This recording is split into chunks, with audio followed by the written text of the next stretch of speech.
सकाळ hello hello सकाळ निवृत्तीचे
हॅलो हॅलो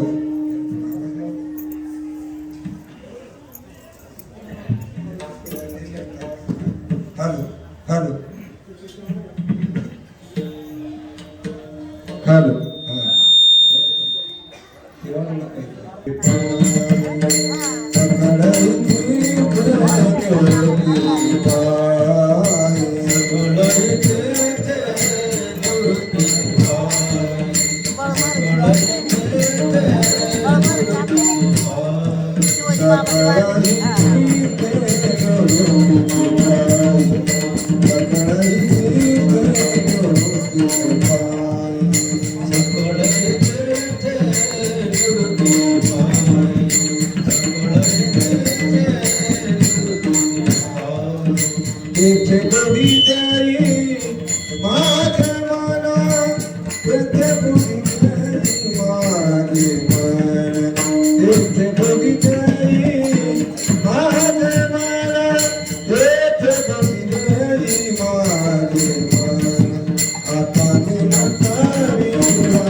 Thank you.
सकळही तीर्थे निवृत्तीचे पायी तेथे बुडी देई माझे मना आता मी न करी भ्रांतीसी भ्रमण वृत्तीची मार्जन केले असे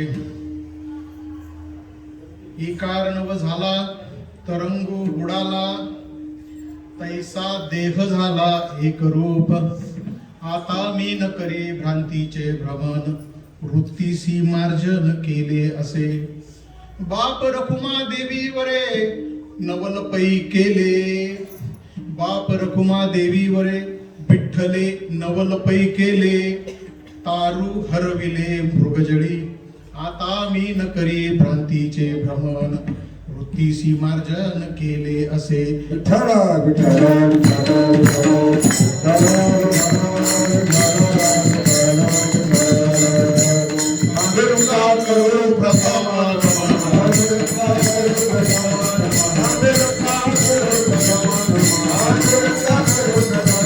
ईश्वरा नमो ज्ञानेश्वरा नमो ज्ञानेश्वरा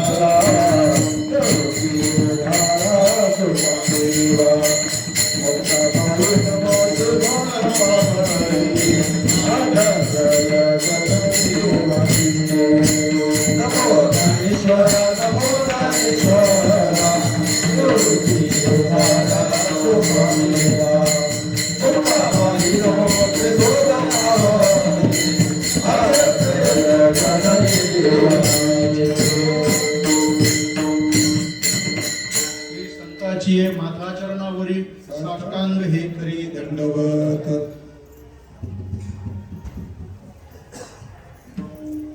सकळही तीर्थे निवृत्तीचे पायी तेथे बुडी देई माझे मना आता मी न करी भ्रांतीचे भ्रमण वृत्तीसी मार्जन केले असे प्रस्तुत आपल्या या निवृत्तीनाथ महाराजांच्या दिंडीच्या निमित्ताने आपले अगस्त्य मुनी महर्षी यांच्या दिंडीच्या निमित्ताने आजच्या आपल्या संत सज्जनांच्या सेवेसाठी जो अभंग घेतलाय हा परमोर्थातला अतिउच्च पातळीचा माऊलींचा स्वतःचा स्वानुभव सांगणारा अनुभव की ज्या अनुभवानंतर करायचं काही शिल्लक राहत नाही ना लौकिक काही करण्याचं राहत ना अलौकिक काही करण्याचं राहत आध्यात्मिक आणि पारमार्थिक जीवनातली सर्वोच्च पातळीचा अनुभव देणारा हा जो अनुभव आहे हा श्री गुरूंच्या कृपेने आपल्या जीवनात आला आणि हा जीवनात आलेला अनुभव माऊली या अनुभव याच्यामध्ये व्यक्त करून आणि आपल्या मनाला समजावतात हे मना आतापर्यंत तू अनेक तीर्थांच्या स्थळींच्या भेटी केल्या पण आता मात्र तुला कुठं भटकण्याची गरज नाही कारण ब्रह्मरूप असे जे माझे सद्गुरू निवृत्तीनाथ आहेत त्यांच्या पायी म्हणजे त्यांच्या स्वरूपाच्या ठिकाणी विश्वातली सर्व तीर्थ एकवटलेली आहे त्यामुळे आता तुला इतर कुठं भ्रमंती करण्याची गरज नाहीये आता मी तुझं ऐकणार नाही मी भ्रांतीने भ्रमण करणार नाही ज्या भ्रांतीने मी आतापर्यंत विविध तीर्थस्थळांना भेटी देत होतो विविध ठिकाणी भेट देऊन माझ्या जीवनाची कृतार्थता कशी होईल हे बघत होतो पण त्या ब्रह्मस्वरूपाचं ज्ञान मला माझ्या सद्गुरूंकडनं झाल्यानंतर काय झालं, तर ज्याप्रमाणे सर्व पृथ्वीवर जशी पृथ्वी जलमय व्हावी, जिकडे तिकडे फक्त पाणीच व्हावं, आणि पाणी झाल्यानंतर त्याला एकारणव म्हणतात, म्हणजे प्रलय कालचा जो पाणी आहे, म्हणजे ज्या ठिकाणी नदी नाले ओढ्या समुद्र हे सगळे एकरूप होऊन जातात, आणि त्या ठिकाणी हा ओढा हा नदी हे नाली असं काही वेगळं वेगळं बघता येत नाही, याला अखंडार्थ म्हणतात. म्हणजे असं सगळी अखंड दृष्टी माझी सगळीकडे झाल्यामुळे सगळीकडे एक परमात्माच ओतप्रोत भरून राहिलेला आहे, असा माझा स्वानुभव झालेला आहे. नवे नवे तो मीच परमात्मक रूप झाल्यामुळे आता तो परमात्माही माझ्यापासून दूर राहिलेला नाहीये, असा तो त्यांचा स्वानुभव त्या ठिकाणी सांगतात. आणि हा अनुभव माझ्या जीवनात कसा आला, तर तो पंढरीश पांडुरंग परमात्मा आपण स्वतःहून श्री निवृत्तीनाथांच्या रूपामध्ये येऊन त्याने मला जो बोध केला, आणि त्या बोध केल्यानंतर काय झालं, एक आधीच मृगजळ नावाची वस्तूच नसावी आणि त्या मृगजळामध्ये एक नाव असावी, हेच असं शक्य नाही. आधी मृगजळच नाही, मग त्यात नाव कुठून असणार, पण त्या मृगजळातली नाव जशी नाही व्हावी, तसा माझा जो देहात्म भाव होता, जो कल्पित देहात्म भाव होता, अखंड ब्रह्मस्वरूपाच्या ठिकाणी मी स्वतःला जे काही परिच्छिन्न समजत होतो, वेगळा समजत होतो, तो मी आता शिल्लक राहिला नाही. तर माझा तो देहात्म भाव मावळल्यामुळे काय झालं, तर ज्याप्रमाणे त्या मृगजळातलं ते जहाज जसं हरवून गेलं, त्याप्रमाणे माझा देहात्म भाव नाहीसा झाला. त्यामुळे हे म्हणा, आता मला ते ब्रह्मरूप समजल्यानंतर त्या श्रीगुरूंविषयी मी कसा अभिन्न आहे, त्या परमात्म्यापासून मी कसा अभिन्न आहे याचं मला ज्ञान झाल्यानंतर आता श्रीगुरु चरणांशिवाय इतर कुठलं तीर्थस्थान माझ्या जीवनात राहिलेलं नाही, असं या अभंगाचा प्रतिपाद्य विषय आहे. आणि आपण याचा जो विस्तार करता येईल तो श्रीगुरूंच्या कृपेने या ठिकाणी संत निवृत्तीनाथ महाराज या बुद्धिस्त जे काही आपल्याला भांडवल पुरवतील त्यानुसार आपली सर्वांची सेवा करण्याचा प्रयत्न करू.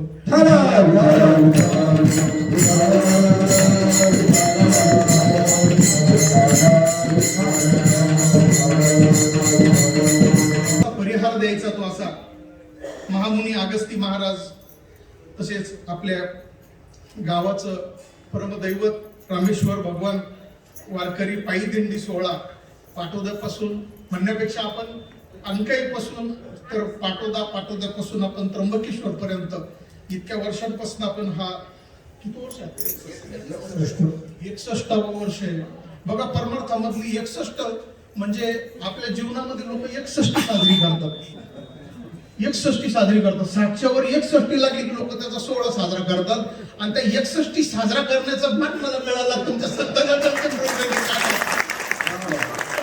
आपल्या संत सज्जनांची सेवा करण्यासाठी.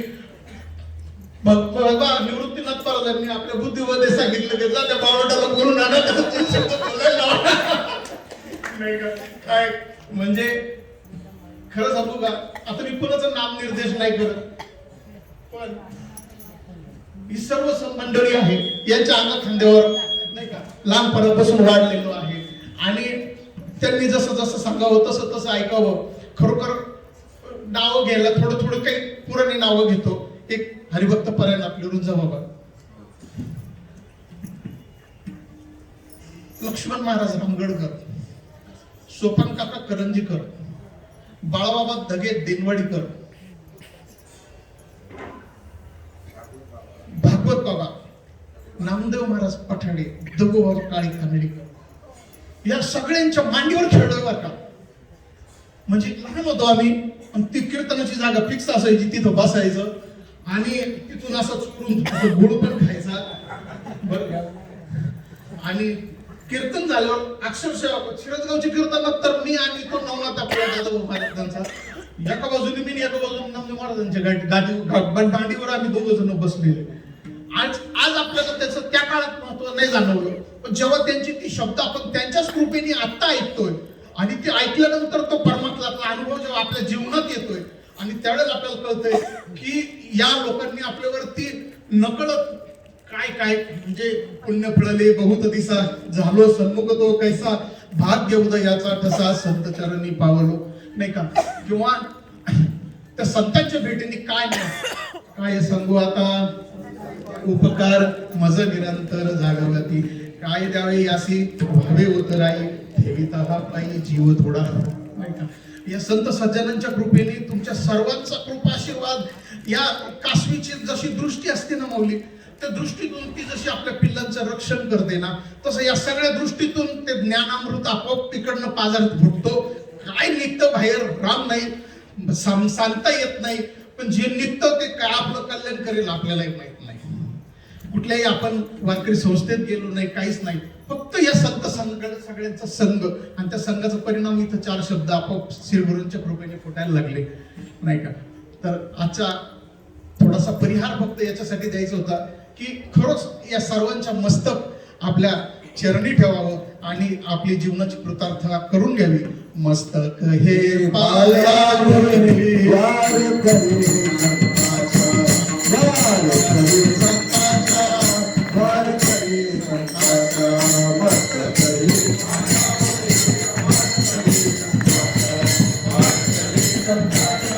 वारकरी संतांचा, मस्तक हे पायावरी वारकरी संतांचा, वारकरी संतांचा, वारकरी संतांचा, मस्तक हे पायावरी वारकरी संतांचा, वारकरी संतांचा, 8 वाजेची वेळ देण्यात आलेली आहे. 10 मिनिटं संपलेली आहेत. 50 मिनिटं शिल्लक आहेत. 50 मिनिटात काय आपल्याला जे देता येईल ते देण्याचा प्रयत्न करूया. पौष महिना आहे. वारकरी संप्रदायामधला एक दंडक आहे. ज्येष्ठ महिन्यामध्ये खरी निवृत्तीनाथ महाराजांची जी पुण्यतिथी येते ती ज्येष्ठ महिन्यात येते, पण त्या काळात आपण सगळे माऊलींच्या दिंडीमध्ये असतो. त्यावेळेला इकडे यात्रा होते, परंतु जे वारकरी आहेत त्यांना त्या दर्शनाचा लाभ घेता येत नाही. म्हणून वारकरी संप्रदायामध्ये एक अलिखित असा दंडक आपल्या सद्गुरू जोग महाराज असतील आणि या पुरुषुरूंनी आपल्याला एक तयार करून दिलेला आहे की कार्तिक महिन्यात आपण माऊलींकडे जातो आळंदीला, नाही का? मार्गशीर्ष महिन्यामध्ये आपण सोपन काकांकडे जातो वद्य एकादशीला. मार्गशीर्ष नंतर पौष महिन्यामधल्या वद्य एकादशीला आपण संत निवृत्तीनाथ महाराजांच्या चरणी जातो. असा हा क्रम वारकरी संप्रदायातील आपल्या ज्येष्ठांनी ठरवून दिलेला आहे, नाही का? पौष महिना आहे आता. पौष या शब्दाची शास्त्रीय व्याख्या आहे पुष्णाती इति ही पौषा. पुष्णाती जो पोषण करतो, पुष्णाती इति पौषा. पूर्वीचे लोक त्याला पूस म्हणायचे, बरोबर? ते अजून पण काही लोकांची धारणा अशी की पूस महिन्यामध्ये काही मंगळ कार्य करू नये असं. काही लोक तर बैठका पण घेण्याच्या टाळतात या महिन्यामध्ये. त्यांचं एका दृष्टीने बरोबर असेल, कारण प्रपंचातलं करणं सगळं अमंगळच आहे. प्रपंचातलं जे करणं आहे ते सगळं अमंगळच आहे, म्हणून कदाचित त्याला मंगळ करू नये असं म्हटलं असेल. प्रपंचामध्ये काही मंगळ नाही. प्रपंचात जे जे मंगळ करायला जाल ते कालांतराने जसा जसा तो काळ लोटेल, आज जी गोष्ट आपल्या सुखाला कारणीभूत आहे तीच गोष्ट उद्या अमंगलकारक ठरणार आहे. म्हणजे आज जी संपत्ती आपल्याकडे आहे कालांतराने तीच आपल्याला दुःखदायक ठरणार आहे. आज जे पुत्र संपत्ती जी काही आपत्ती असेल आपल्या सुखाला कारणीभूत आहे, उद्या कदाचित तीच दुःखालाही कारणीभूत ठरू शकतात. म्हणजे परिवर्तनशील संसाराती इति ही संसार हा संसाराचा नियम आहे. आणि या संसारामध्ये जर का तरुण जायचं असलं तर मग आपल्या परमार्थाचं ज्ञान वैराग्य आणि भक्ती यांचं पोषण व्हावं म्हणून हा महिना आहे पौष. पोषण करणारा महिना आहे. इतका की सांगू का, ज्या काळामध्ये म्हणजे तुम्ही बघा आता काही लोक आहे ना, मागच्या आपल्या याला गेले होते, भागवताची कथा झाली होती कुठे, शुकतालला गेले होते ना, तिथं गरमी होती बघा. त्या गरमीमध्ये मन लागत होतं का? तिकडे सगळं करत होतो आपण, पण असं चित्त एकवटत नव्हतं, बरोबर आहे? काय एकवटत नसेल तर त्या शीत प्रभावाचा एक आपल्या अंतःकरणावर विशिष्ट परिणाम होतो. म्हणून बरेचसे जे काही साधू जे असतात ना, हे हिमालयाकडे पडतात, कारण त्या थंड वातावरणाचा आपल्यावरती एक विशिष्ट पोषक परिणाम होत असतो. आणि त्या पोषक वातावरणामध्ये आपली बुद्धी जी आहे ती थोडी चंचलता कमी होते. बुद्धीतला विक्षेप थोडा कमी होतो आणि त्यावेळेला आपली बुद्धी आहे ना विचार करण्याला थोडीशी जरा समर्थ होते. कारण काय माऊली सांगतात विचारा वाचवणी न पाहिजे, तुकोबराय सांगतात माऊली विचारा वाचवणी न करावा न पावे समाधान. हा विचारा वाचवणी न पाहिजे समाधान. आणि इथं विचार महत्वाचा आहे. आतापर्यंत आता संसार किती मिथ्या आहे हे सांगत आता मी बसत नाही. संसारात किती संसार दुःख मूळ चौकडे इंगळी विश्रांती नाही कोठे रात्रंदिवस तळमळ पाठ झालंय आपण नाही का. आणि जर तो खरा असता तो जर दुःख मुळे असं जर तुम्हाला कळाला नसता तर पहिली गोष्ट तुम्ही दिंडीत आलेच नसता. ज्या अर्थी तुम्ही दिंडीत आहात त्या अर्थी तुम्हाला माहिती तिकडे काही सुख नाही. त्याच्यामुळे तो पूर्वार्थ सांगण्याची तुम्हाला गरज नाही. बरं प्रपंचात कसं वागावं हेही सांगायची तुम्हाला आता गरज नाही. की चुकीचं केल्यानंतर दुःख होतं, बरोबर केल्यानंतर सुख होतं, पापाचरण केल्यामुळं दुःख होतं, पुण्याचरण केल्यामुळं सुख होतं. अनंत महाराजांनी सांगून झालं, आपल्यालाही कळलं. पटत नसेल थोड्याफार प्रमाणामध्ये काही भाग निराळा आहे, कारण शेवटी पोट लागले पाठीशी हिंडवी ते देशोदेशी. त्या पोटाकारणे कधी कधी काहीतरी थोडंफार इकडे तिकडे होत असेल, सबदब त्याची करण्याची आपल्याला गरज नाही. पण ज्या अर्थी आपण इथपर्यंत आलोय, ज्या अर्थी आपण संतांना सन्मुख झालोय, त्या अर्थी एकच गोष्ट आपली झालेली आहे. काय झालेली आहे? आपण तीर्थाकडे पण जातोय, आपलं पापचरण पण कमी झालेलं आहे, संसारात आपल्याला सुख वाटत नाहीये, पण परमार्थात आपल्याला कृतार्थ झाल्यासारखं वाटत नाहीये. या मधल्या गॅप मध्ये आपण आता अडकलेलो आहे. परमार्थामधली कृतकृत्यता नाही. कृतकृत्य झालो, इच्छा केली ते पावलो, तुका म्हणे काळ आणि आता न करू शके बळ. म्हणजे मी कालातीत आहे, देशातीत आहे, अजन्मा आहे, मी सच्चित आनंद स्वरूप अद्वय असं माझं स्वरूप आहे, अखंड ब्रह्मरूप आहे. या जगतामध्ये म्हणण्यापेक्षा जगत नावाची वस्तू कालत्रयी झाली नाही, पुन्हा कधी होणे शक्य नाही. नाथ महाराजांच्या भाषेत जर सांगायचं ठरलं, प्रपंच एक झाला होता, हे स्वरूपी मिथ्या वार्ता, पुढे होईल मागुता, कदा कल्पांती घडेन. तुकोबरायांच्या भाषेत सांगायचं ठरलं, रक्त श्वेत कृष्ण पीत प्रभा बन्न चिन्मय अंजन सुजले गोळा, तेने अंजन गुणे दिव्य दृष्टी झाली, कल्पना निमाली द्वैत अद्वैत देश काळ वस्तू भेद आवडले, आत्मा निर्वाळाला विश्वाकार. शेवटचं चरण, न झाला प्रपंच आहे परब्रह्म, अहम सोहम ब्रह्म आकळले. तत्वमसी विद्या ब्रह्मानंदी सांगतेची अंगे आता झाला तुगा. माऊलींच्या भाषेत सांगायचं ठरलं, माझे या विस्तारलेली नावे हे जगची नोहे आगवे, जैसे दूधची मुराले दूध स्वभावाची मुराले दूध त्याची दे. का तरुची झाले का बीजची झाले तरू, अथवा भांगाराची अलंकारू, तैसा मजैकाचा विस्तारू ते हे जग. संतांचा गांडोळ जर आपण घेतलं ते सांगता प्रपंच नावाची वस्तूच झालेली नाही आणि आपल्या अनुभवात तर नित्य प्रपंच आहे. आपला ज्या अर्थी आपला अनुभव प्रपंचाचा आहे, ज्या अर्थी आपला अनुभव देहाचा आहे, ज्या अर्थी आपला अनुभव सुख आणि दुःखाचा आहे, त्या अर्थी कुठंतरी आपला संतांचा विचाराबरोबर आपल्या मनाच्या मार्गाची गती नाही आहे. माऊली काय सांगतात हरिपाठामध्ये, मनोमार्गे गेला तो येथे मुकला, हरिपाठी स्थिरावला तोची धन्य. पण हरिपाठी स्थिरावला म्हणजे हरिपाठी या शब्दाचा अर्थ काय? हरी हरी हरी तुम्ही म्हणारे सकळ, तिने माया जाळ तुटतील. हरी हरी हरी. मग आपल्याला काय करायला लागेल? आपल्या मनाची या मार्गाची गती कोणाबरोबर लावेल? संत संगत, संतांची संगती, मनोमार्ग गती. मग आकळावा श्रीपती येणे पण. आपली गती कोणती? पायाची गती नाही, हाताची गती नाही, मनोमार्ग गती. म्हणजे आपल्या विचाराची जी सरणी आहे. संत कोणत्या विचाराच्या माध्यमातून विचार करत होते, जगताकडे कुठल्या दृष्टीने ते पाहत होते, ती दृष्टी प्राप्त करून घ्यायची. आणि म्हणून आपल्याला नाही तर तुकोबर आपल्याला आंधळ म्हटलेच नसते. तुकोबर ज्ञानदृष्टी हरपली, दोन्ही नेत्र आंधळे. आपल्याला आंधळ ज्या अर्थी म्हटलंय त्या अर्थी फक्त काय नाहीये? ज्ञानदृष्टी नाहीये.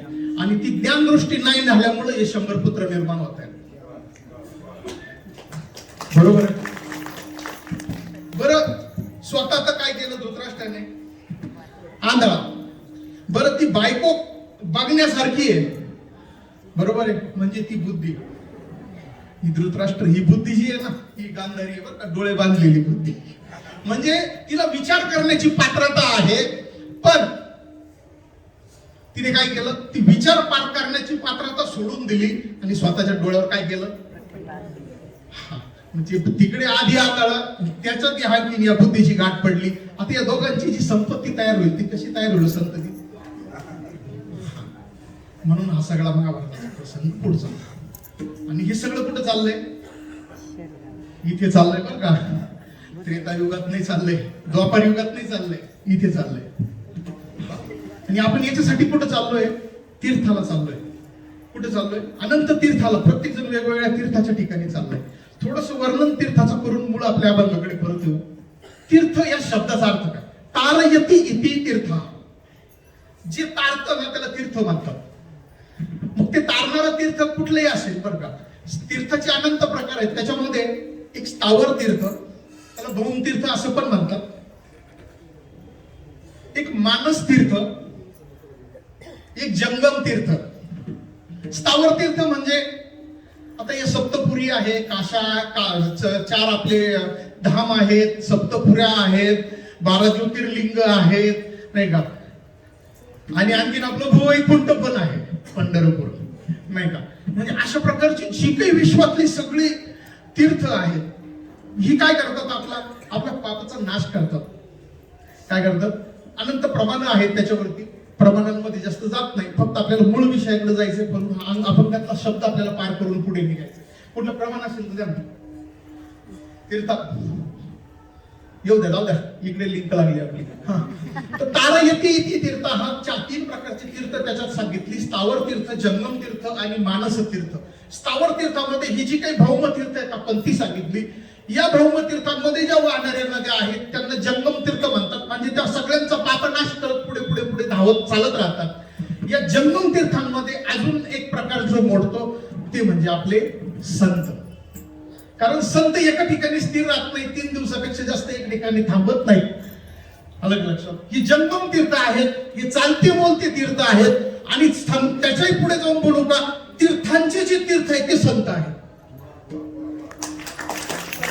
तीर्थांचे तीर्थ कसं बरं, आहे का एखादं उदाहरण पुराणांमध्ये, बघा बरं, आहे का, कुठे आहे तीर्थांचे तीर्थ बरं का. कुक्कुट मुनींचं उदाहरण देतो. हा बघा, हा कुंडली बायकोला खांद्यावर घेऊन आई बापाला ओढत ओढत कुठे चालला होता, काशीला चालला होता बरं. हा कुक्कुट मुनींच्या आश्रमामध्ये तिथं थांबला, त्याला आश्रय मिळाला.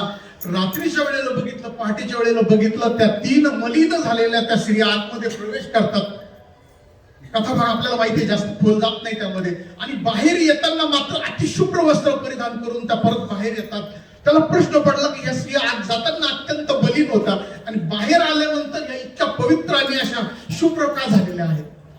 आणि त्या नद्यांनी त्यांना सांगितलं, त्यांना प्रश्न विचारला, म्हणे तुम्ही आज गेला तेव्हा इतक्या मलिन होतात आणि बाहेर आले त्यावेळेला तुमच्याकडे जर पाहिलं तर तुम्ही इतक्या पवित्र झालेले दिसताय. त्या नद्यांनी सांगितलं, बाळा तुझ्यासारख्या पापी लोकांची पाप धुवून धुवून आम्ही मलिन होतो रे. सगळ्यांचं पाप क्षालन करून करून आम्ही काय होतो, मलिन होतो. आणि आमचं मन घालवण्यासाठी आम्हाला या संतांच्या चरणावरती यावं लागतं. आणि जेव्हा आम्ही या संतांची सेवा करतो, जेव्हा आम्ही संतांची सेवा करतो तर त्यावेळेला आमच्या पापाचा नाश होतो. नुसत्या संतांच्या नुसतं दर्शनाने आलिंगन घडे, मोक्ष सायुज्यता जोडे, आणि नुसतं नाम म्हणा, निवृत्ती निवृत्ती. तुका मध्ये पापे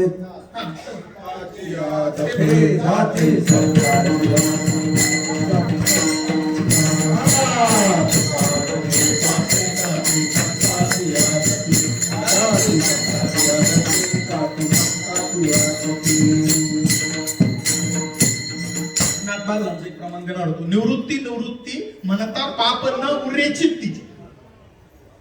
नुसतं निवृत्ती निवृत्ती म्हणा तुम्ही रस्त्याने चालताना, पाप न उरे चित्ती म्हणजे चित्ताचं काय होतं, मलदोष नाही होतो. म्हणजे तीर्थाचे तीर्थ झाले. आता याच्या पुढे मानस तीर्थ सांगितलंय. आणि मानस तीर्थ बाहेर कुठे नाहीये बरं का. मानस तीर्थात कुठे आहे, मन करा रे प्रसन्न सर्व सिद्धीचे कारण. नाही का? म्हणून सगळ्या संतांनी कोणाला बोध केला? मनाला बोध केला, नाही का?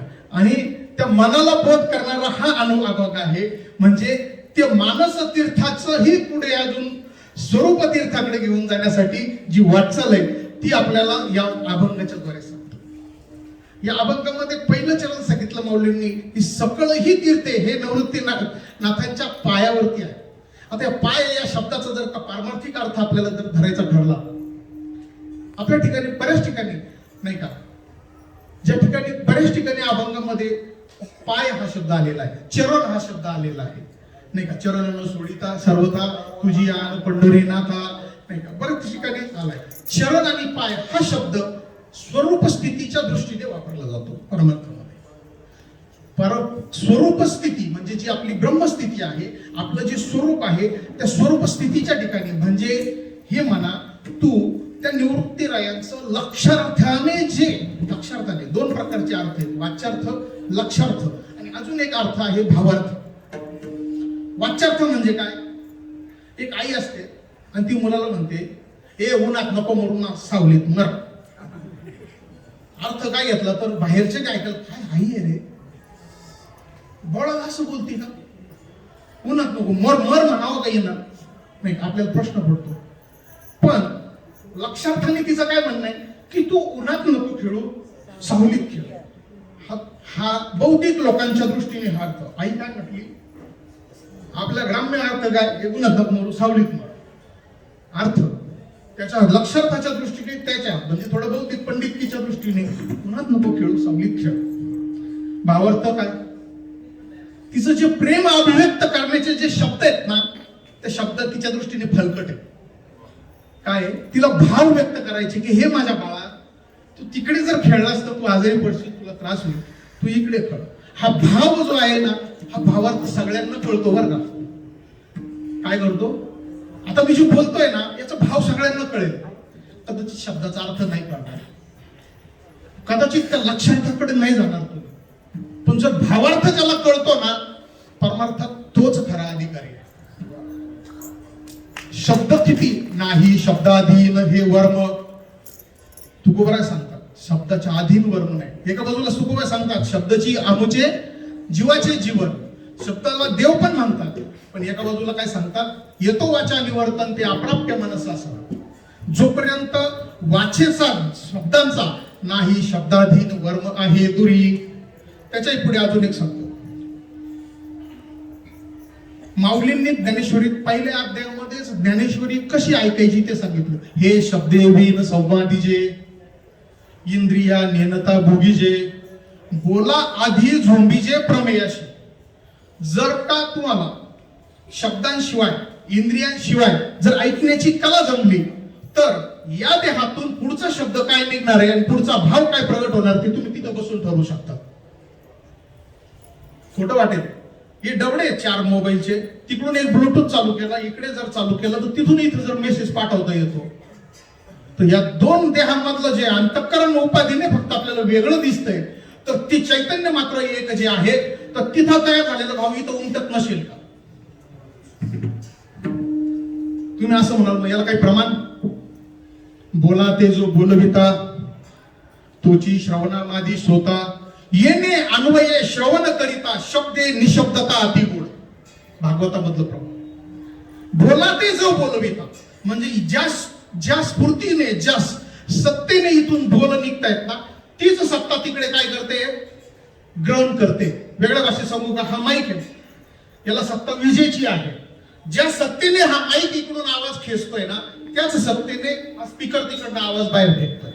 लाईट जाऊ द्या, स्पीकर आवाज फेकणार नाही आणि हा आवाज स्वीकारणार नाही.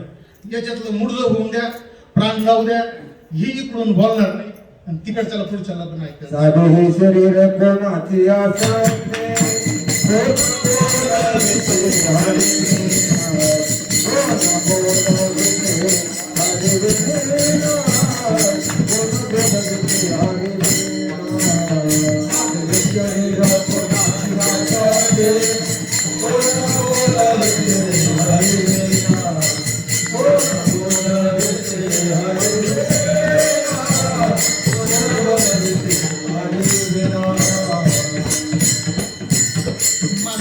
संवाद चाललाय ना, हा कोणाशी चाललाय? कोणाशी संवाद चाललाय? या देहांशी संवाद चाललाय. या देहाचं ती प्राणशक्ती नसती त्या देहामध्ये, जर ते चैतन्य आता या ठिकाणी उपस्थित नसलं तर तुम्ही कोणाला ग्रहण केलं असतं? केलं असतं ग्रहण?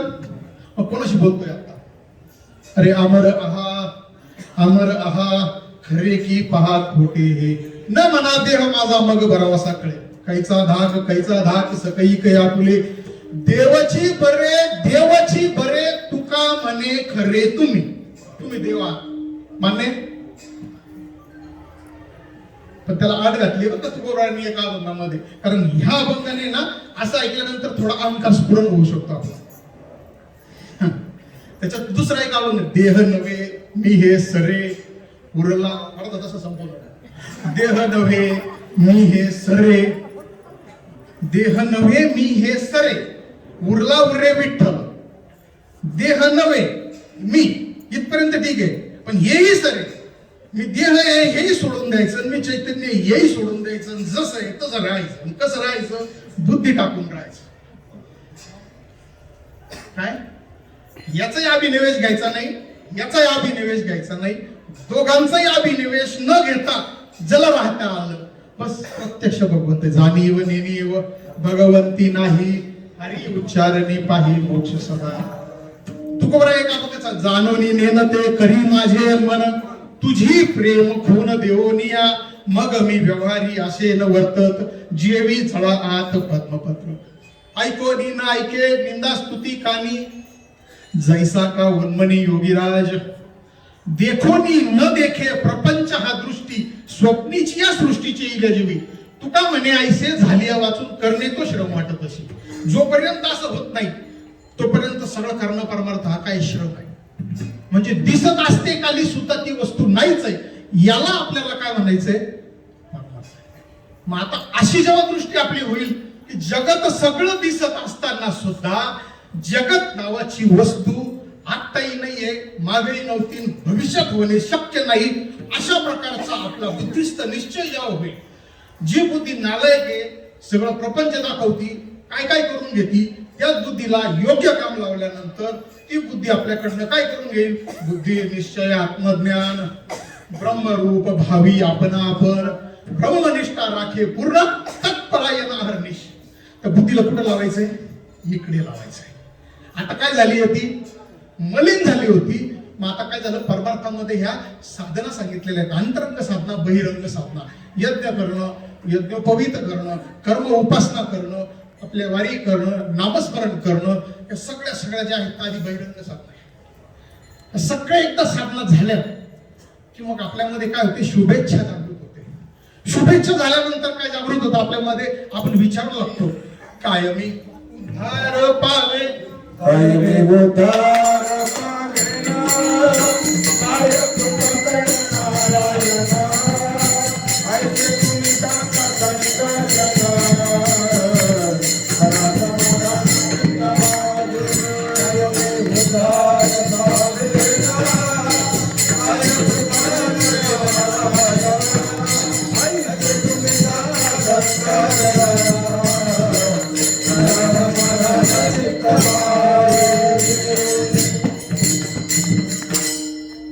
योग वशिष्ठ ग्रंथातला हा थोडासा विषय सांगून पुढे जाऊया. त्याच्या अगोदर फक्त एकदा भजन करा.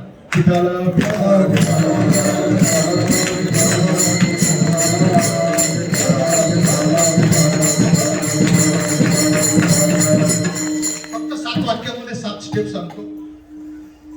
योग वशिष्ठामध्ये सांगितले, शुभेच्छा सुविचारणा तनु मानसा सत्वापत्ती असंसक्ती पदार्थ भाविनी तुर्या.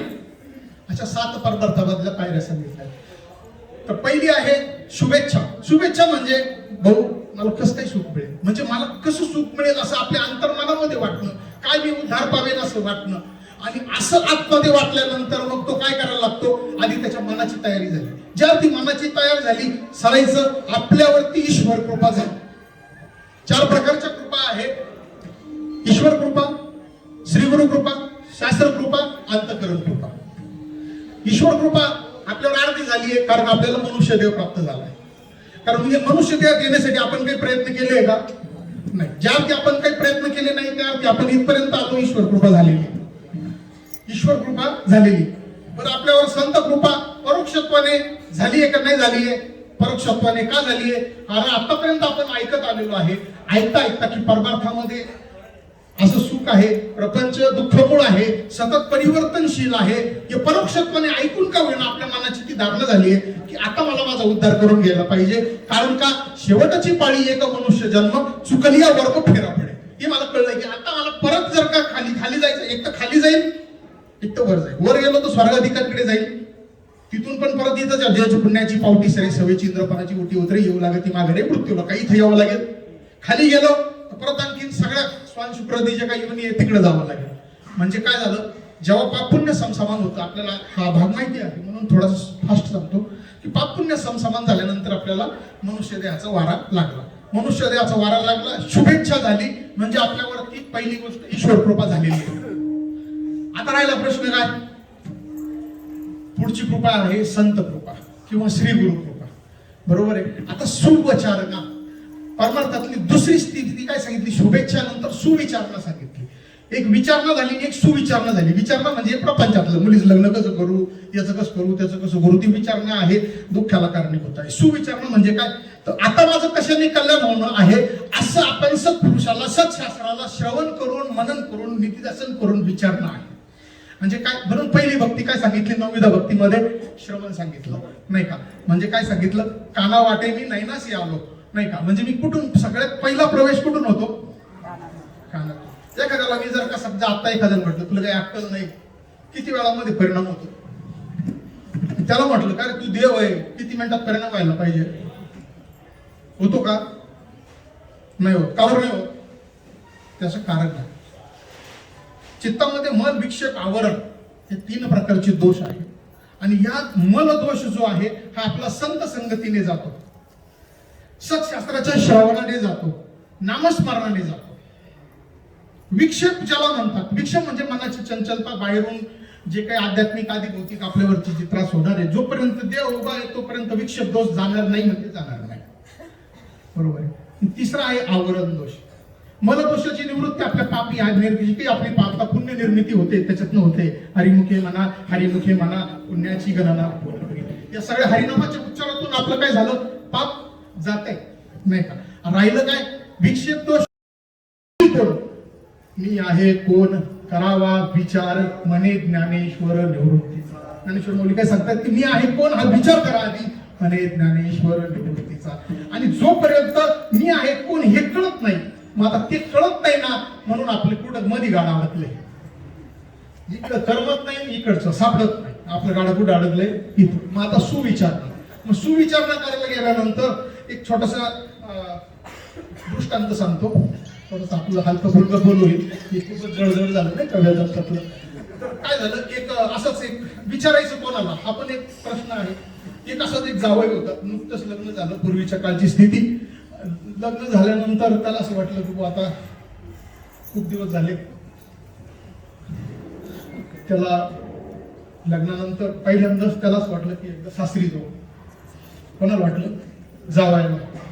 तिची बायको माहेर गेलेली होती. पूर्वीच्या काळी काय नवरीला आणायला स्वतः जात नव्हते. पूर्वीचे 2-4 मुलं तिच्या आई यांनी घेऊन आले, सोडलं, घेऊन आलं, सोडलं. 2-4 मुलं झाल्यानंतर याला म्हणजे आता तू जाई घ्यायला. मग आता तो घ्यायला निघाला, पण नेमकं गंमतच झाली. त्याला म्हटलं सगळं आपण पहिल्यांदाच चाललोय सासूरवाडी, जायचं कसं? त्या काळामध्ये काही याची वाढ वगैरे नव्हती. त्याने काय केलं, आपली पारावर बसली 2-4 लोक होती, म्हातारे असे. तिने गेला म्हणे असं आहे म्हणे, पहिल्यांदाच चाललोय मी सासूरवाडीला बायकोला आणायला, कसं जाऊ म्हणे. ती म्हणे भाऊ लावून बजून जावा म्हणे. ती लावून बजून म्हणजे त्याला काय अर्थ कळाला? आपलं सगळं असं चालू आहे, अर्थ जाणार भागवताच्या चिन्ह. बरोबर आहे. म्हणजे त्याला लक्षात नाही ना, भावाला नाही ना, वाचत नाही का? म्हणूनच आपल्याला आंधळ म्हटले जाऊ दे. तर त्यांनी मी सांगितलं लोन बजून जा. याला वाटतं लोन बजून जा म्हणजे छपत जायचं का? हे निघालं. असेच दिवस होते आपले सुगीचे दिवस. जिकडे तिकडे असं ते ज्वारी वगैरे वाढलेली ती असं मधून मधून चाललं सापटी ते हलायचं ना, बरोबर आहे. कोणाला वाटलं बिबट्या असेल, नवीन आता सध्या बिबट्याचं उदाहरण चांगलं आहे. कोणाला वाटलं काहीतरी चोरणारा असेल, गेले हो तिकडे काही 2-4 लोक काठ्या भेटायचं, पाहिलंच नाही त्याला, डायरेक्ट ते दंड बाजूला मग ती वरडायला लागल्यावर कळलं तू आहे का, तू असं कसं चाललं अरे म्हणे, अरे बाबा म्हणे मला ते म्हाताऱ्याने सांगितलं लावून बसून जाऊन, अरे म्हणे लावून बसून 4 तास नाही रे बाबा म्हणे, मग मी आता काय करू. तू म्हणे एक काम कर म्हणे, असं मोकट्याचं जाऊ नको, हा हू असं म्हणत जा. पुढे निघाला. आता ते नेमकं आता ते पुढे हा हू ही नेमकं पुढे एक जण पालखी बसलेला होता, ते जाळलं पकडायसाठी. त्याने हा हू करत चालला, हा हू करत करत करत करत काय झालं, तिथे गेला. तिने पाहिले पकड काही सापडा, हा हू कोणतरी करतोय, तो आला आणि याला दणकून टाकला. तू म्हणे मग मी आता काय म्हणू, तुम्ही असं नको म्हणू, त्याला म्हणा असंच फसत जा, असंच फसत जा, असंच फसत जा. तिथंच म्हणायला लागलं असंच फसत जा, असंच फसत जा, असंच फसत जा. पुढे गेला, नेमकं एकाची गाडी फसेल होती, बैलगाडी गाळामध्ये होती. त्या काळात बैलगाडीच होती. ती म्हणत चालला असंच फसत जा, त्यांनी वाजून काढला याला, किंवा असंच फसत जा. काय म्हणे, तसं नाही म्हणत म्हणे, असंच निघत जा, असंच निघत जा. निघायला म्हणलं असंच निघत जा, असंच निघत जा. पुढच्या गावात गेला, तिथलं नेमकं एका मोठ्या त्या पाटलाचा तिथला एक असा चांगला एक वर्गाची आलते यात्रा निघाली, येऊन असंच निघत जा, असंच निघत जा.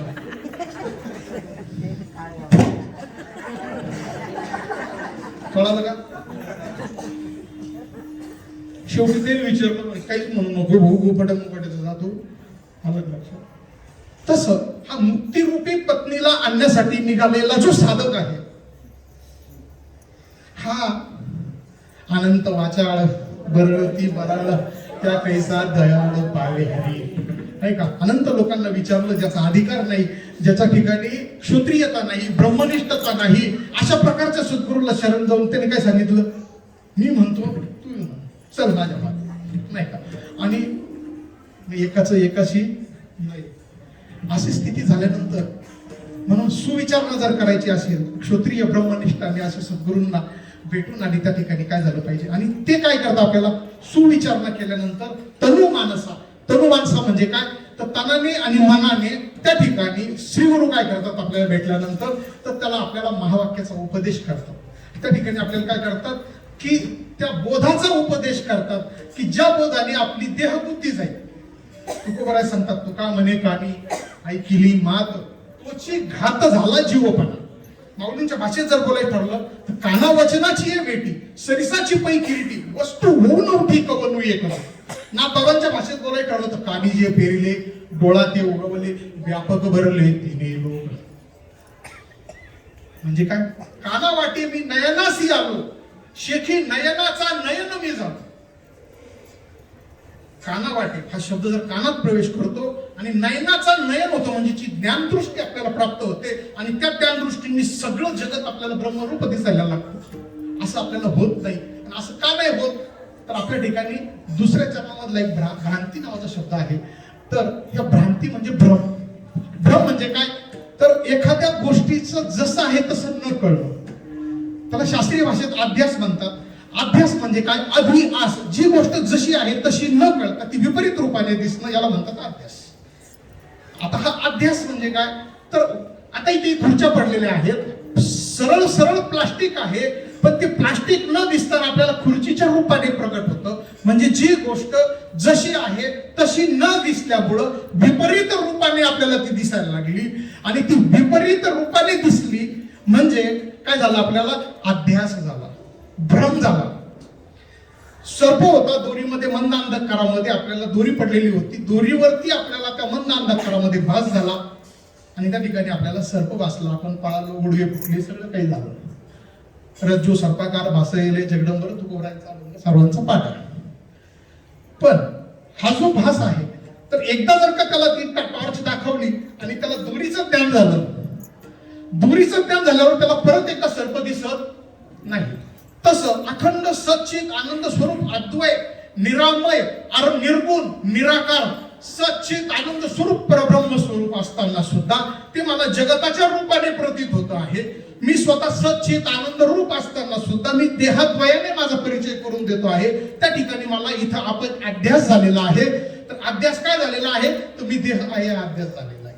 आणि हा अध्यास झाल्यानंतर काय झालं, मी हा देह आहे आणि हा देहाच्या संबंधाने बाहेरचं जे आहे ते सगळं जगत आहे असा अध्यास झालेला आहे. आणि हा अध्यास आता तुम्ही म्हणाल का एकदा जर का उदाहरणार्थ तिकडे बॅटरीने जर का ती दोरी दिसली तर परत सर्प दिसत नाही का? एकदा ती दिसतं तर ज्ञान झाल्यानंतर दोरी नंतर सर्प दिसत नाही, नंतर तो तिला दोरीच म्हणणार. एकदा तेवढ्या काळापुरता बरं का, परत एकदा भ्रम होऊ शकतो पण तेवढ्या काळापुरता तो त्याला सर्प दिसणारच नाही. तसं तुम्ही म्हणाल एकदा आम्हाला जर का सद्गुरूंनी सांगितलं की ते ब्रह्म तू आहेस तत्त्वमसी, तर आम्हाला परत या जगताचा अध्यास नाही व्हायला पाहिजे. त्याच्यासाठी हा जो पहिला दृष्टांत सांगितलेला निरुपाधिक अध्यासाचा दृष्टांत म्हणतात. निरुपाधिक म्हणजे त्या उपाधीचा संबंध सुटणं. आणि एक सोपाधिक दृष्टांत आहे, त्याला आहे मृगजळाचा दृष्टांत. म्हणजे एकदा आपण सांगितलं की ते समोर मृगजळ आहे तर आपली तिकडे धावण्याची प्रवृत्ती होत नाही, पाण्यासाठी आपण तिकडे जात नाही. एकदा आपल्या बुद्धीत हे ज्ञान झालं की ते मृगजळ आहे, आता आपण तिकडे पाण्यासाठी जाणार नाही. हरिण असेल तर त्याला तो भास होऊ शकतो, ते परत परत तिकडे धावू शकतो. पण आपण मात्र आता जर का त्यांनी सांगितलं तिकडे मृगजळ आहे तर आता त्याची तिकडे प्रवृत्ती होणार नाही. आणि ते मृगजळ दिसत असून सुद्धा नाही का, आणि एखाद्याने सांगितलं की त्या मृगजळामध्ये तिथे एक नाव आहे, आता ती नाव शोधायला जाईल का? तो म्हणे जर मृगजळच खरं नाही तर ती नाव काय खरी असेल. मग हे कळण्यासाठी काय झालं, तर आता त्याचा काय झाला, त्या मृगजळाविषयीचा काय गेला, भास गेला, त्या नावेविषयीची भ्रांती गेली. आणि हे सगळं करण्यासाठी त्याला कोणीतरी हे सांगितलं. आणि हे सांगण्यासाठी जर आपल्यावरती ईश्वर कृपा झाली तर तो ईश्वरच आपल्या जीवनामध्ये श्री गुरु बनवून प्रवेश करतो. तुकोबराय त्याला प्रमाण देतात, माझ्या विठोबाचा कैसा प्रेम भाव आपणची देव होय गुरु पडिये देव भाव पूर्वावी वासना आणि अंती आपला पाशी मिळाली. आणि ते श्री गुरु जेव्हा आपल्या जीवनात येतात आणि ते माझ्या जीवनामध्ये आल्यानंतर तो पांडुरंग परमात्मा, तो विठ्ठल परमात्मा श्री गुरु निवृत्तीनाथांच्या रूपाने माझ्या जीवनात आल्यानंतर माझं काय झालं या अवंगाच्या शेवटच्या चरणात सांगतात. बाप रखुमा देवी मरे विठ्ठल दौल पैके बाप रखुमा देवी मरे दौल पैके बाप रखुमा देवी मरे बाप रखुमा देवी मरे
उपदेश केला. आणि त्या उपदेश केल्यानंतर त्याचा शिष्याचा काय अनुभव तयार झाला, किती ब्रह्मवस्तू मी आहे, त्याच्या आतमध्ये वृत्ती निर्माण झाली, अहम ब्रह्मास्मि. काय हा मी वासुदेव तत्व.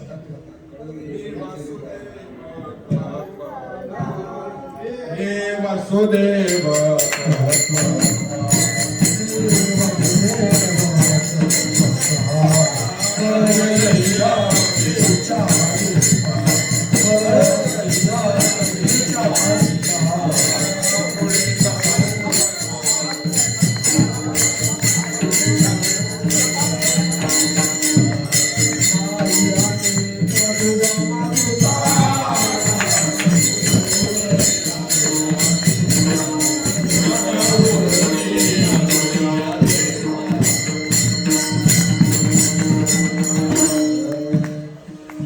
त्यांनी काय सांगितलं, मी वासुदेव तत्वता कळो येईल विचारिता आहे ठाऊक सभाग्य संता. आता याच्यामध्ये बघा योग वैशिष्ट्यातल्या 3 पायऱ्या आल्या. पहिल्यांदा काय, शुभेच्छा व्यक्त केली, मग शुभेच्छा व्यक्त केली, सुविचारणा आहे ठाऊक सभाग्य संता. कोणाला विचारावं सांगितलं, ते सभाग्य जे संत आहे त्यांना माहिती आहे, बरोबर आहे. आता काय करायला, तनु माणसा म्हणजे आता तू तनानी मनाने तिथं झाला. आता याच्या पुढचा जो आहे ना त्याला सत्वापत्ती नाव दिले. त्याच्यात सत्व आणि आपत्ती असे 2 शब्द आहेत. सत्व आपत्ती, सत्व आपत्ती. आता याला आहे ना ज्ञानाची अवस्था म्हणतात. म्हणजे त्याला काय होतं, ज्ञान होतं. काय ज्ञान होतं की ती ब्रह्मावस्था होता. कसं ते सांगतो. एका सिंहाला सिंहाचं एक बछड हरवलं आणि ते हरवल्यानंतर ते मेंढरांमध्ये गेलं. आता ते मेंढरांमध्ये गेल्यामुळं ते संध्याकाळच्या वेळेस पहिले येणे सगळे मेंढ्या मोजून मध्ये भरले आणि त्याच्यात पहिले एक बछड आलेलं होतं. मग त्यांनी काय केलं, त्या मेंढपाळाने ते त्यालाही दूध पाजायला लागलं. ती ते मेंढराबरोबर ते मेंढराला लटकायला लागलं. काही दिवसांनी ते मोठं व्हायला लागलं. ती व्याव्या करायची, हे व्याव्या करायचं. काही दिवसांनी असं करता करता ते मोठं व्हायला लागलं. पण हे व्याव्या करायचं, हे व्याव्या करायचं. एक दिवस कुठं गेले, अरण्यात गेले. तिकडे एक असा मोठा सिंह बघितलेला बसलेला. ते पाहते येतं आपल्यासारखं दिसतं नाही, मेंढराबरोबर बेड्या करतो. त्याला बोलवलं, इकडे येऊ. तो नको, मी शियाला घाबरतो. बरोबर आहे. आता शियाला बघून बाकीचे मेंढर पळून गेले. हे मेंढर समजतो स्वतःला, हे पळायला लागले. ते म्हणे, अरे थांब, तुला काही नाही करे. ते म्हणे, अरे तू मी एकच आहे ना बाबा. ते म्हणे, शक्यच नाही, मी लहानपणापासून यांच्या बरोबर आहे. ते म्हणे, एक काम कर सर, म्हणे तू काही तू एकांतात माझा घात करशील. ते म्हणे, घात नाही करणार, फक्त तू काय कर म्हणे, मलाही पाणी प्यायला जायचे, तू पाणी प्यायला चालणार बरोबर. हा, आणि तिकडे गेले आणि डोक्याला लावलं त्याला. बघून पाणी पिताना इकडे माझा चेहरा पाहिजे, तुझा चेहरा पाहिजे, सारखा दिसतो का नाही. आता प्रयत्न कर म्हणे, मी डरकळी फोडतो आणि तू फोड. बरं एक काम कर, फोडली. अरे तू सारखी डरकळी आली माझी. म्हणजे आता एक काम कर, ही डरकळी ते मेंढरामध्ये जाऊन फोड म्हणे. ते गेलं ते मेंढर म्हणून खरं म्हणजे अख्खी मेंढर पळून गेले ना, त्यांच्या बरोबर लहानपणापासून राहत. बरोबर आहे. मग तुमची जेव्हा अशी डरकळी निघल तेव्हा तुमच्या आजूबाजूची मेंढर थांबतील, पळून जातील, अहो सोडून जातील तुम्हाला. काही कामाचं नाही हे, एक ₹1.5 कमीत नाही. काही कामच राहिलं का, ये ठली ठली ठली ठली ठली लावून ठेवलं ते. अख्खी मेंढर काय करतील, काय करतील. हा, ही खरी गोष्ट आहे बरं का. म्हणजे तुमचं काय करतील, प्रापंचिक दृष्टीने जर तुम्ही नाकामी झाले तर तुमचा त्याग करण्याची शक्यता आहे. पण त्याला तुम्ही सत्वापत्तीच समजा, चांगली आपत्ती समजा. हा, पण हे जे ज्ञान त्याला झालं, कोणाला झालं, आता त्याला सिंहाला ज्ञान झालं, त्या बछड्याला का मी सिंह आहे. पण तिने काय केलं, या सिंहाच्या कळपाबरोबर राहायला लागला. पण ती दररोज म्हणायचं, मी सिंह आहे, मी सिंह आहे, मी सिंह आहे, मी सिंह. तू येड लागलं का रे. म्हणे काय, म्हणजे मी सिंह आहे, मी सिंह आहे, मी सिंह आहे, दररोज दररोज काय म्हणतो म्हणे. तू सिंहच आहे ना, मग तू सिंह आहे, त्याला सिंह मानण्याची गरज आहे का. तसं याला सत्वापत्ती म्हणतात. ती अहम ब्रह्मस्मित्याकारक वृत्ती आत्मते ज्या वेळेला तयार होते. जो देहोहम देहोहम देहोहम असं म्हणत होता, मी देह आहे नाही का, मी करता आहे, भरता आहे, जन्मणारा आहे, मरणार आहे, अशी जी वृत्ती सातच पूर्ण करत होती. नाही, देव आधी काय खरा, देव संबंधी पसारा भुजगावणे चोरा रक्षण असे भासते. मी देहोहम देहोहम ही वृत्ती होती. सद्गुरू भेटल्यानंतर त्याच्यामध्ये शिवोहम शिवोहम वृत्ती तयार झाली. नाही, आता ते म्हणायची गरज आहे का ती, का न म्हणता तो आहे. तुमचं नाव एकदा ठेवलं, तुम्ही पाठ करता का, विसरता का. अख्ख्या गाड झोपेमध्ये आवाज दिला तरी जागे होऊन उठतात. मग ती जर का अब्रह्मास्मिता करत खरोखर तुम्हाला जर बोध झाला तर तो बोध कुठे होईल? बोध कुठे होईल? अंतःकरणामध्ये. जेव्हा तो बोध तयार होईल ना तर त्यावेळेला तुम्हाला खरोखर जगत जगत रूपाने भासणार नाही, अनुभवात येणार नाही आणि तुम्ही स्वतः पण तुम्हाला स्वतःला देहाच्या रूपाने भासणार नाही. असा तुमचा अनुभव होईल. असा त्याचा स्वानुभव आहे. स्वानुभव स्थिती ही प्रामाणिक आहे. इथे शब्दांचं गौरव कामा नाही. तू का म्हणे ते अभ्यास प्रमाण शब्दाचे गौरव कामा नाहीये. तो बाबा म्हणून किती लोकांना रंजू द्या, किती लोकांना तिकडे इस्टेटी जमा करू द्या, किती लोकांच्या मोठ्या जमा करू द्या, आणखीन तिकडे हजारो काय लाखो लोकांना जमा करू द्या त्यांना, आणि त्यांना किती मस्त डुलायला लावू द्या, पण बापू तू खोटा खेळ खेळ राहा. बरोबर आहे? त्या किती करू द्या, पण ती वृत्ती आतमध्ये. आणि ही जी वृत्ती आहे याला सत्ताने काय सांगितलंय, ही जी खरोखर अनुभव झाला तर ते ज्ञान जिरतच असतं. जर खरंच ज्ञान झालं तर ते ज्ञान जिरतच असतं. ती जी सत्वापत्ती ही स्थिती आहे. सत्व आपत्ती म्हणजे अब्रह्मास्मिताकारक वृत्ती तयार होणं याला सत्वापत्ती दोष म्हणतात. पण तो सकारात्मक दोष आहे, नकारात्मक नाही. म्हणजे सुरुवातीला काही दिवस त्याचं ते भान असतं नाही का. एखादा माणूस गड्ड्यात पडला ना अचानक वर काढला त्याला आनंद होतो पण नाही, थोडा वेळ आनंद टिकतो. पण जे वरच आहे ते काय म्हणतात, त्यात काही विशेष. खाली पडला होता वर काढला तर किती उड्या मिळतो, आला ना वर, खाली पडलंय बाकीच्या हात धरून का नाही का. म्हणून तुम्हाला शब्द हा पुसार उपकाराची राशी मनवुनी चालविला मागुनी येतील त्याशी. जे मागून येणार ना, नाहीतर मी मला काही गरज नाही त्याची नाही का. सहज मी आंधळा निज निराकार पंथे वृत्ती हे निवृत्त झाली जनन दिशे तेथे. मी माझे हरपले ठाई जेशीच्या तेथे अदृश्यतेची झाले काही दृश्य जे होते. सुखे मी निजलो गा शून्य सारोनी तेथे. आता मी सुखाने निजलोय पण ती त्रिकुट शिखरी गा दान मिळे आई ते. हे सगळं मला तिथं आहे, मला बाहेर यायची काही गरज नाही. पण का शब्द हा बहुसार उपकाराची राशी म्हणून चालायला मागून जे येतील त्यांच्यासाठी. जे मागून येणार आहे ना म्हणून हा शब्द सांगायचा आहे, नाही तर काही सांगायची गरज नाही. येतो वाचा निवर्तन ते अप्राप्य मनसासह नाही का. शब्द भेद जाणू गेला पुढे मौनावरला हे तुझला प्राप्त खुश आहे नाही का.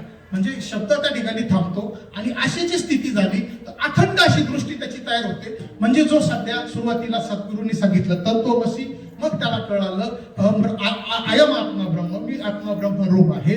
आणि हे झाल्यानंतर त्याची परिणती सर्वम खलु ब्रह्म संगीतम खलु सर्व ब्रह्म, हे सगळं ब्रह्म आहे अशा व्यापक अनुभवामध्ये त्याची परिणती होते. म्हणजे जसं एका लाटेला सांगावं की तू पाणी आहेस आणि तिला ते पटावं, कळावं, अनुभवात यावं आणि त्यावेळेला त्या लाटेच्या त्या तरंगाने बुडी द्यावी. कुठं बुडी द्यावी? जेणे भ्रांतीपासून हिरतले गुरुवाक्य मन दुतले हरोनिया घातले आत्मस्वरूपी. जैसे समुद्री लवण पडे मग वेगळे अल्प आवडे मग होय सिंधूचे वडे मिळे तेव्हा. आता करता कर्म करावे हे खुंटले तया स्वभावे आणि करी जरी आगावे तरी अकर्ता तो. त्याला करून सुद्धा काही फरक पडत नाही. का तर ते लवण एवढं मीठ होतं, त्या मिठाला समुद्रात टाकलं, ते मिठांचा ठाव घ्यायला गेलं. समुद्राचा ठाव तर काही सापडला नाही, ते समुद्र रूप आलं. आणि ती लाट जेव्हा त्या लाटेला कळलं की मी पाणी रूप आहे तर ती समुद्र रूप झाली. आणि ती समुद्र रूप कशी झाली? अभंगाचं तिसरं चरण.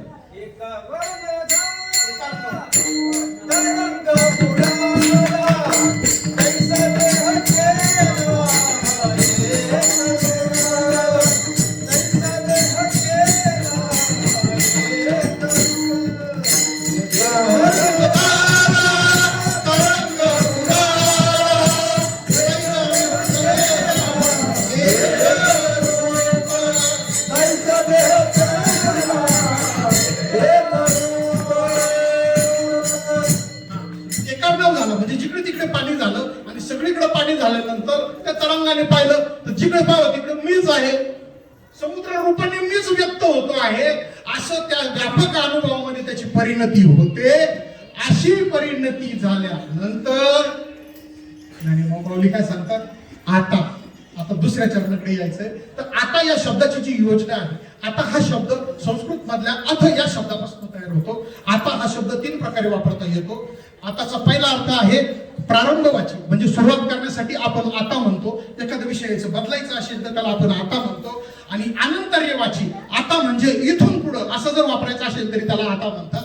आता योगानुशासनम, आता योगानुशासनम पातंजल योग सूत्रामध्ये सांगितलं. आता योगानुशासनम म्हणजे आता आपण योग शासन चालू करूया. किंवा उदाहरणार्थ आपण पूर्व मीमांसेमध्ये गेलो तर पूर्ण मीमांसेमध्ये ते काय सांगतात, अथातो धर्म जिज्ञासा. अथातो धर्म जिज्ञासा म्हणजे काय, आता या कारणास्तव धर्म जिज्ञासा. तुम्ही जर का उत्तर मीमांसेमध्ये गेले वेदांतामध्ये तर ते सांगतात अथातो ब्रह्म जिज्ञासा. आता धर्माचं सर्व करून झालं, योगाचं सर्व करून झालं, आता ब्रह्म जिज्ञासा. अथातो ब्रह्म जिज्ञासा नाही का. 4 सूत्र आहे ब्रह्मसूत्राची. अथातो ब्रह्माजस जन्माद्यशी शास्त्र सुरुनीय तत्व समन्वया, 4 पहिली सूत्र आहेत, त्याला चतुसूत्री म्हणतात ब्रह्मसूत्राची. आता या कारणास्तव, मग आता म्हणजे इथून पुढे तुकोबाराय सुद्धा सांगता, आता कोठे धावे म्हणून तुझे चरण देखील या. तसं म्हणजे आता मला कळाल्यानंतर, हा ब्रह्मभूत झाल्यानंतर तर माझी भ्रांती गेली, माझा भ्रम गेला. 3 प्रकारच्या भ्रांती,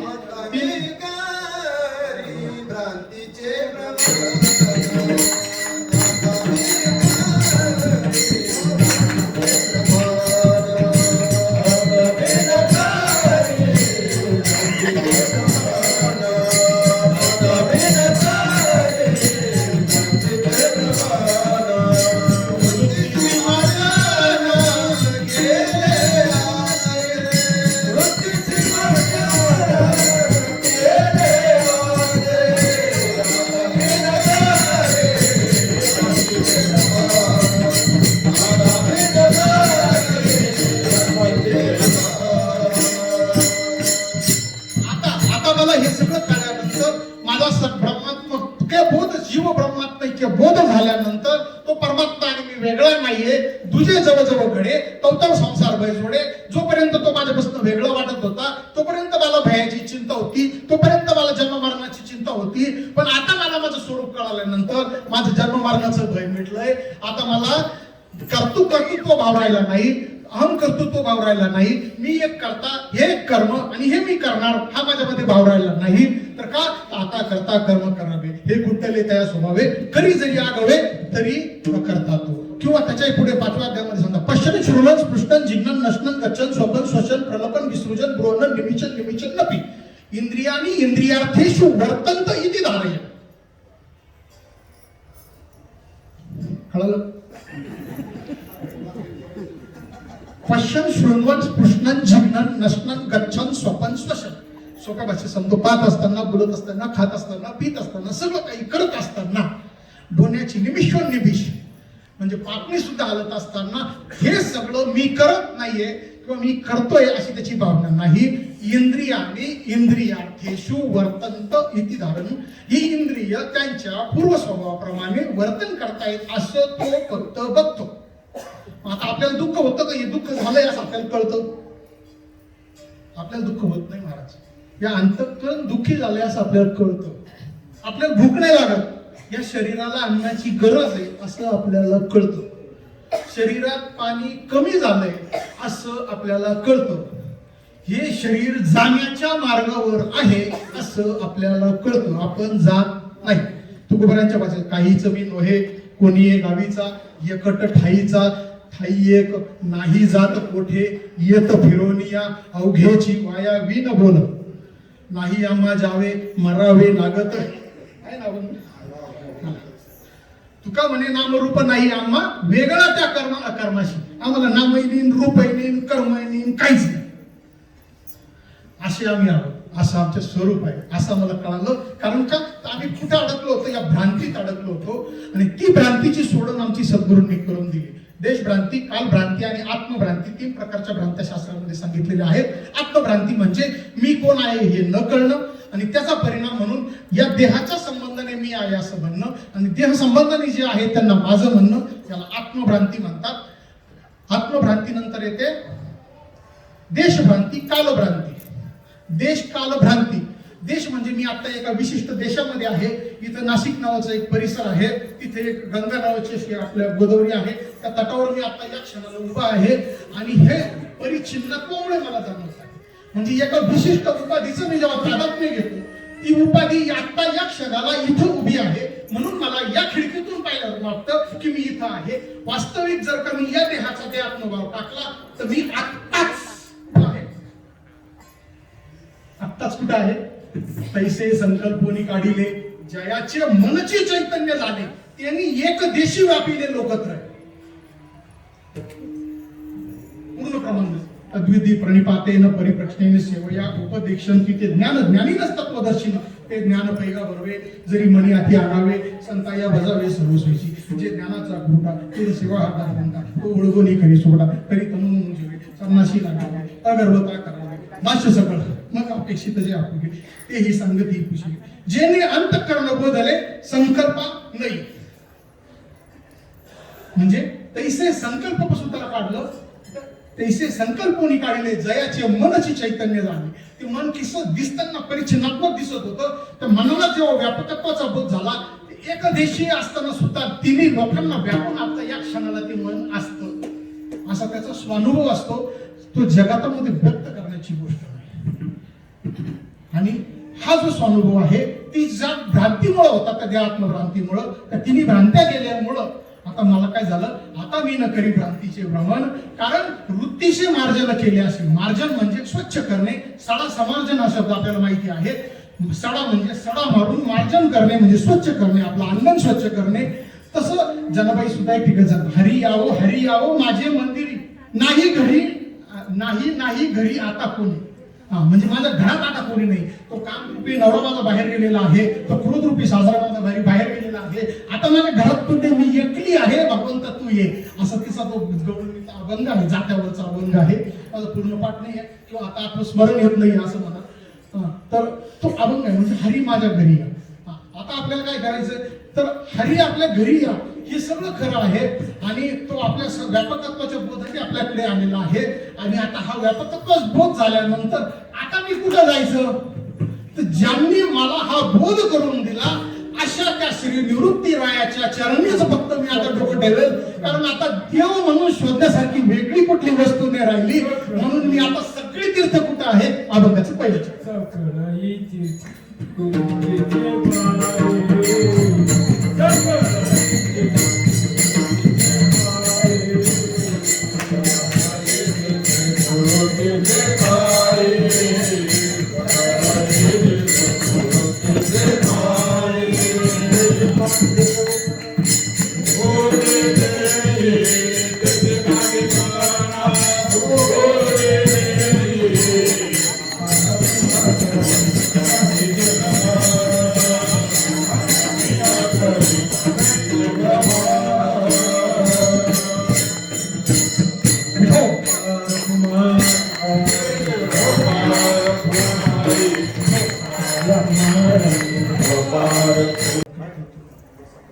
सांडोनी मीठपणाचा लोभू, सांडोनी मीठपणाचा लोभू, मिठे सिंधुत्वाचा घेतला लाभू.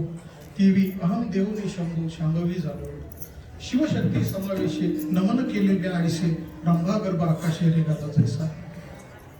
एखाद्या केळीच्या पानाच्या त्या केळीच्या खांबाने नमस्कार करण्यासाठी आकाशाला आलिंगन द्यावं आणि आकाशाला आलिंगन द्यावं म्हणून तिने तिच्या अंगावरचं एक एक सोपं काढून फेकावं आणि शेवटी फक्त आकाश राहावं आणि त्या आकाशालाच आकाश भेटावं. अशा प्रकारची ती अनुभूती आहे. तुका म्हणे सुख देह निरसने चिंतने चिंतने तद्रूपता. त्या देहाचा निराश करणं, देहाचे निरासे पाविजे या ठाया माझी ऐसी काया जग नये. देहाचा जोपर्यंत निराश होत नाही, देहात्म भावनेचा जोपर्यंत निराश होत नाही, तर देहात्म भावतेचा निराश झाला तर नित्य प्राप्त परमात्मा तो बिचारा आपली वाटच बघतोय. वाट पाहे उभा भीतीची आवडी कृपाळ तातडी ताबडी नाही का.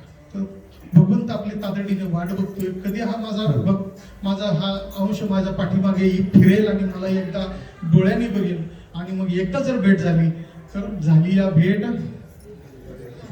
परत भेट झाल्यावर परत नाही का. पंढरीचे भूत मोठे आल्या गेल्या झडपी वाटे तेथे जाऊ नका कोणी गेले नाही आले परत होणे.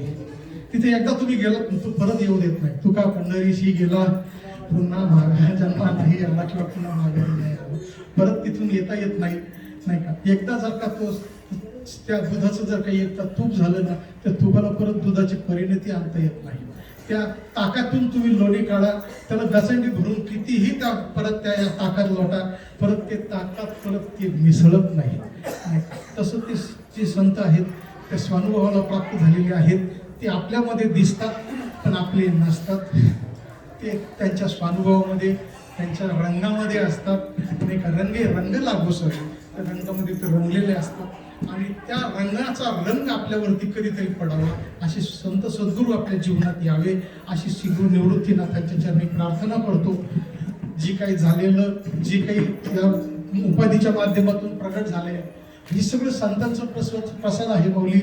हा देह कुठल्याही बाहेर संस्थेत गेलेलं नाही, कुठे गेलेलं नाही. हे काय सांगतात, काय सांगू द्यावे, काय द्यावे असे सांगा उत्तर आहे. ठेविता हा पाहिजे जीव थोडा, त्या सद्गुरूंना काय द्यावं, या संतांना काय द्यावं. पण ते अंतःकरणामध्ये या ते ज्ञान प्रविष्ट केलं आणि ते प्रविष्ट केलं, ते जे प्रविष्ट केलं, गाईला दुधाच्या तिच्या स्तनात दूध निर्माण झालं, तिचा त्याचा काही उपयोग नसतो. नाही का. आता आपण 4-4 सड धरून एका तासामध्ये जेवढं ओढायचं तेवढं ओढायचा प्रयत्न केला, कारण आपण काय केलं, मर्यादा घातली. त्यामुळे एक सड धरण्याऐवजी 40 सड एकाच वेळेला ओढत, हिच्यातून काय काढता येईल तेवढं काढून घेऊ, कारण कालाची मर्यादा झाली आणि कालातीत विषय आपल्याला काल मर्यादेत आणायचा आहे. तो कार्य मर्यादेत पकडतात ना, जेवढा त्याच्या त्या देहातून, त्या उपदीतून त्याची जेवढी क्षमता आहे त्या उपदीची, तिच्यातून तो प्रगट करण्याचा प्रयत्न केला. जर कधी आयुष्यात काल मर्यादित करण्याचा विचार आला, कालाची मर्यादा न घालता जर एखाद्या दिवशी या उपाधी करता आलं तर बघा, नाही का, म्हणजे काय देता येईल तिला ती देईल. नाही का, म्हणजे तिच्या मनाप्रमाणे ते खाल्लेलं देईल. नाही का. नाही तर नुसतं काही ती काय, ती गाय खातील, तिचीच खातील, तिची टाकी देईल, तिचंच तिला नाही, काही कामाचं नाही. नाही का. तर असं झालेली सेवा श्री गुरूंच्या, संत सज्जनांच्या, आपल्या सगळ्या मायबापांच्या चरणी समर्पित करतो. त्या ठिकाणी सगळं